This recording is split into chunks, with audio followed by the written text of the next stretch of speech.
Marvel versus DC. A war that has been waged for decades now between fans and communities alike. Well, today we are going to be taking a look at one specific factor between the battle of these two giants, and that is the video game industry. How has Marvel and DC competed in the video game industry against each other, and who is winning the fight right now? Now, it's no strange thing, it's no secret that these guys have been making video games for many, many years. A lot of the times, the video games have been based very heavily on upcoming movies and various strange and interesting features. But we're going to be focusing today on the mainstay games that you can buy now, today. Now, before we get too deep into it and talk about just basically how Marvel have been utterly slaughtered over the last year and a half to 2 years, if not longer, I want to give Marvel credit where credit is due. And that is in the mobile video game section. Now, Marvel's Contest of Champions mobile game is actually proving to be quite popular, and they are continuing to update, add new characters, add new events whenever there's a new movie, bringing in various different reasons why people would want to come back and play the game. And I definitely say, where that's concerned, Marvel is well and truly ahead of the game versus DC. DC do not really have any strong mobile games out right now. But getting back to the main point, the main video games, they're going to be competing with each other. Now, we already have had the super duper popular Arkham series. Batman, Arkham Knight, Arkham Origins, Arkham Asylum and Arkham City have all been mainstay video games. Rocksteady did an absolutely amazing job with Asylum, City and Knight, and they are seen as some of the best video game action RPG type games that you can get at the moment.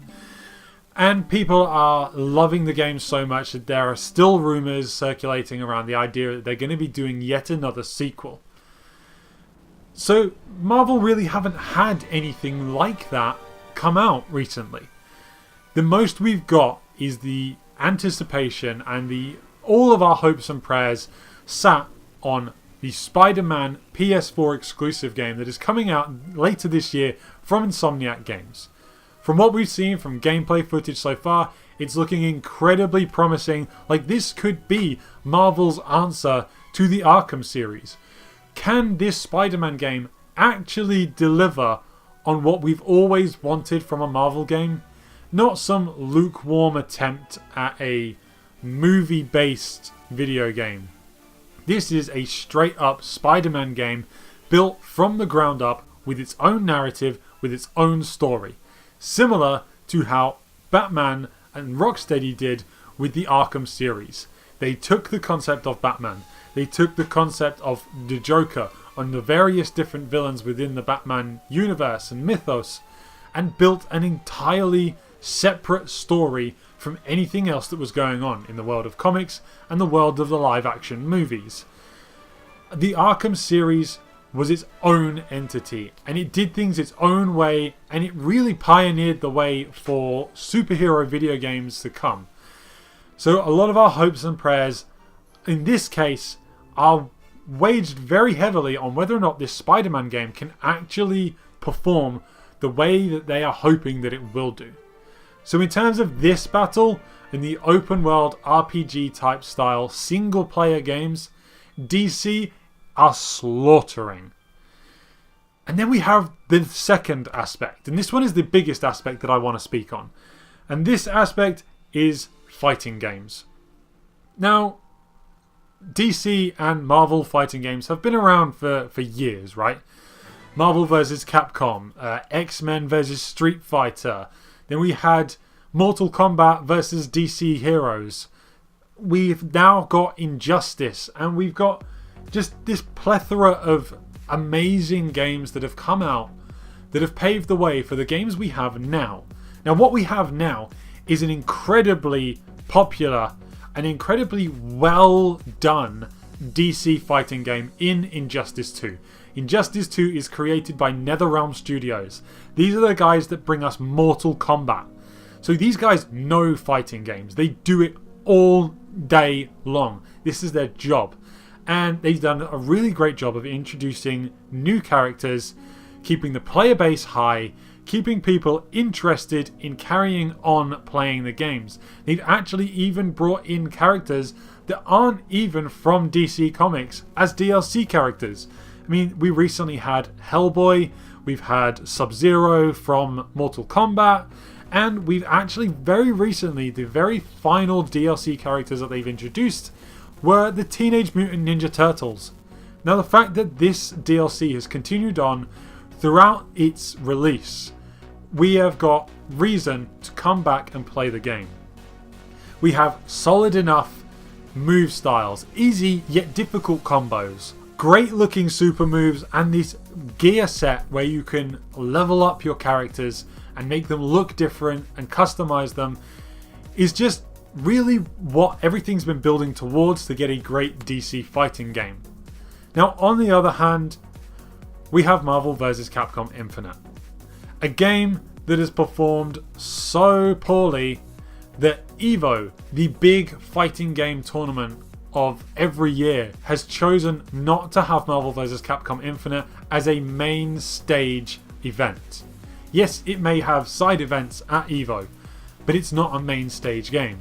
Whereas Injustice 2 is. And, well, why is that the case? Why did Marvel vs. Capcom do so poorly? Well, there are a couple of factors. Firstly, when it was announced, the graphics looked really, really bad. Like, terrible. Chun-Li was proper fugly.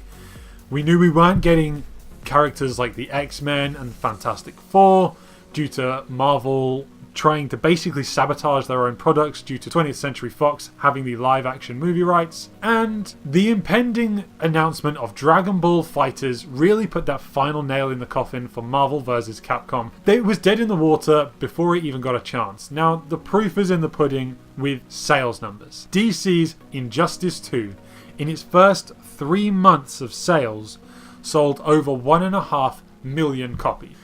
Marvel vs. Capcom Infinite to date has only sold just over 1 million copies. By the end of the financial year, Capcom had planned to have sold 2 million copies, and it just massively underperformed.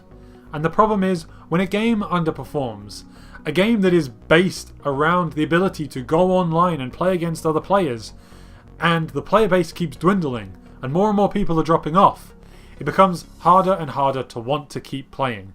It's harder and harder to find a match, unlike Injustice 2, where you can still jump on any time and find a match against somebody else. The player base is strong. The player base is still there, and the player base is incredibly anticipating more content and the next installment of Injustice 2. So it is safe to say that DC Comics yet again has slaughtered Marvel in this fight. So, what we can take from this is that basically our entire hopes and dreams for any kind of decent Marvel video game lies entirely on the shoulders of Insomniac's Spider-Man game. Marvel vs. Capcom is dead. Just forget about it, there's no chance of that surviving. Whereas Injustice 2 is still going strong.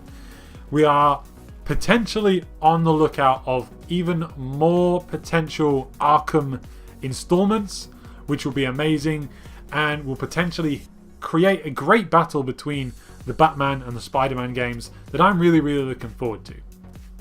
So let me know what you guys think. Are you happy with how the video game industry is going at the moment?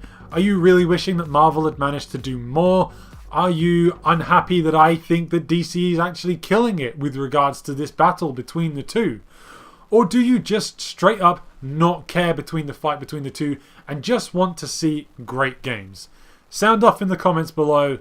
Like the video if you enjoyed this. If you haven't already subscribed, I would really appreciate you hitting that subscribe button.